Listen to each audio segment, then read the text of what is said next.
One of the main concerns of men getting on TRT is fertility. So what's your take on it? Yeah, so I think it's important for the patient just to have good knowledge of TRT and what it does, right? So if someone takes TRT, their sperm production is going to go down significantly.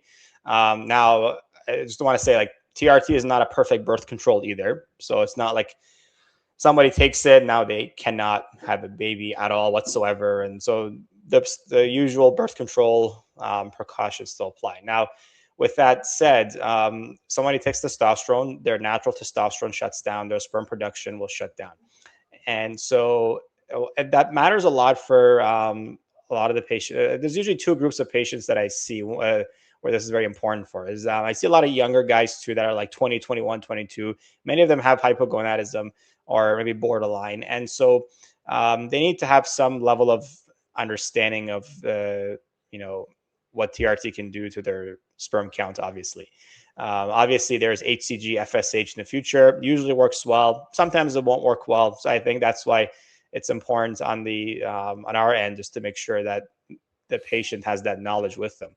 I also see a cohort of patients as well that also need some education on it because, for example, they'll often sometimes I get told, well, if I take testosterone, can I take it for a few months and then my natural testosterone will go up and I'll have better sperm production, right? It's like, well, that's not going to happen, right?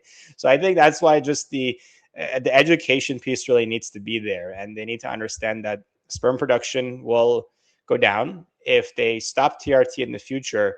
Sperm production generally goes back up. We do expect that the majority of the recovery will happen on its own without any issues. Some patients, it won't be as dramatic or as much, but a couple of the factors that will play into that will be how long they were on it for. And also, if it was true, like I should say, like it was true, like appropriate TRT, and they weren't doing other things, and you know what I mean. But as long as they weren't doing other things, doing appropriate medical TRT, we do expect that there'll be recovery of the majority of the sperm counts. But there is going to be some risk for sure, I think, especially for the man who's much, much younger.